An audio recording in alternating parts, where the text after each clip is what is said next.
All right, back for another beer review, and today I will be reviewing yet another beer from the Wild East Brewing Company, and they are out of Brooklyn, New York, and this is their Whither. So they're calling this one a Helles Lager that comes in at 4.7% alcohol by volume, 18 IBUs at the time of review. This can is approximately 2.5 months old. So I have reviewed one beer from Wild East already on the channel, and it was their Little Patience, which was a 10-degree Plato Czech style Pilsner, 3.8%, one of the best Pilsners I've ever had, period. Not just Czech style Pilsners, best Pilsners ever. For 3.8%, one of the most flavorful sub 4% beers in my lifetime.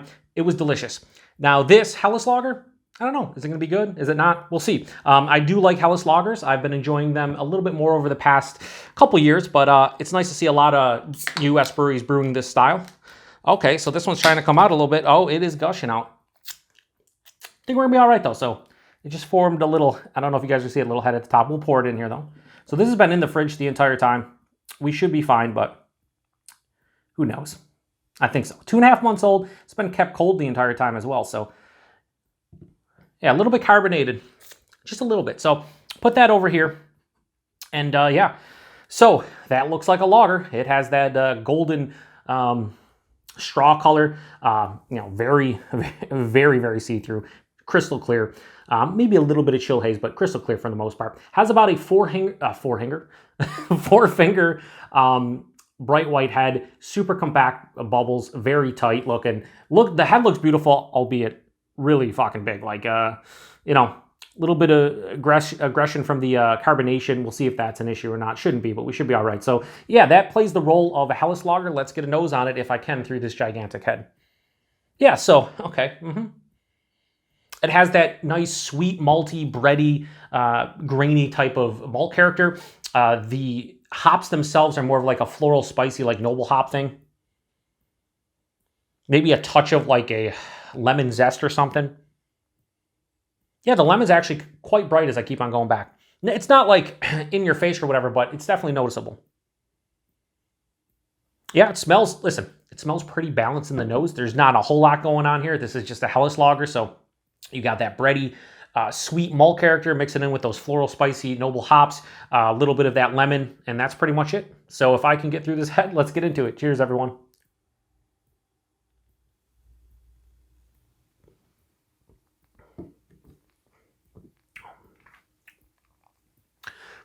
Yeah, that's solid.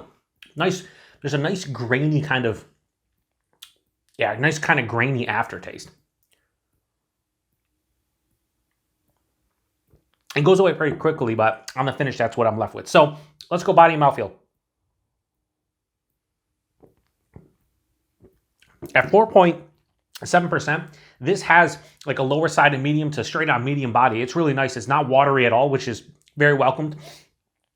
The mouthfeel, super crisp, relatively clean, quite refreshing, crispy on the palate. The taste, what is here isn't overly complex, but it's pretty tasty. I think it has a pretty solid balance. The one thing that I'm missing a little bit here, at least, like I'm not a Helles expert or anything. I've had enough Helles Lagers where I always feel like the Helles Lagers have a nice, really firm breadiness from the malt character, and that's what I was getting in the nose. I'm not getting it as much here. It has a nice soft malt character to it. But I wouldn't necessarily say bready. It has like just kind of a generic malt sweetness with some of that graininess on the finish. A touch of breadiness. And it has a little bit more of an aggressive bitterness. Now, it's not like a moderate bitterness or anything, but it has more of like a approaching moderate bitterness, like a mild to moderate bitterness. I've always found Helles's to be quite balanced. This one leans a little bit more to the hoppy side.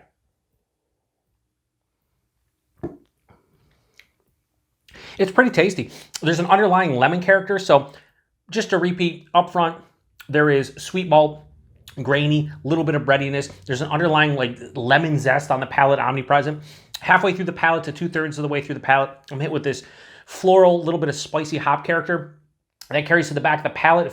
It finishes mild to moderately bitter, has a semi-dry finish, almost full-on dry finish. It's relatively clean, but there is a little bit of more of a lingering bitterness. Well, I can't say it's just full-on clean. It has a little bit of like a lingering bitterness, so it's relatively clean. I can't tell it's 4.7%. I will say this. stylistically, of the Hellas's I've drank, I think this is a little more unbalanced to the bitter side of things, and it doesn't have that firm breadiness that I'm accustomed to. I could be wrong. I'm the Beer Patrol. This is how we roll. We're wrong like 83% of the time, made up number. But it's not bad whatsoever. It's a really nicely well-made lager. But if it just said like lager on it or like light lager or something, I think it'd be more appropriate.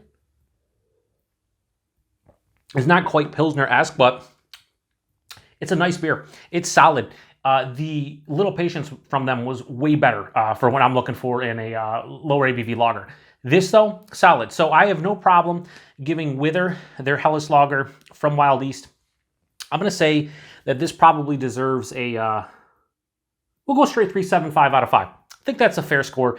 Nothing mind-blowing to me. It's a solid beer. Nothing more, nothing less. I would just like to see a little bit more of that firm bready malt character and a little bit of that like, it's more of like a spicy bitterness toned down a little bit on the back end, and I think this would be more in the 4 range for me, but still a good beer. Price and availability. Price point on this, I think it was $16 a 4-pack at the brewery, so $4 for a Helles lager. I've always said this on my channel.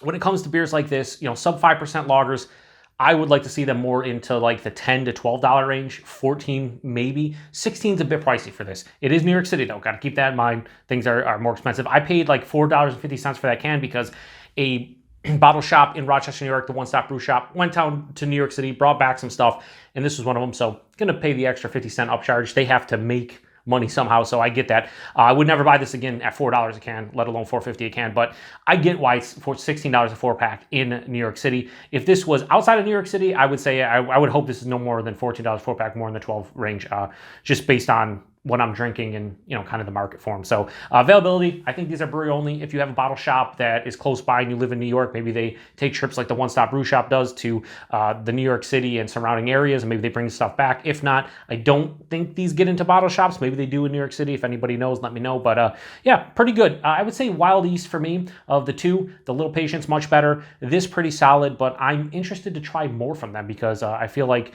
they probably produce some good beers. I know they do mixed fermentation. They have hazies and things like that, but I picked up 2 lagers because they sounded pretty good, and a Little Patience.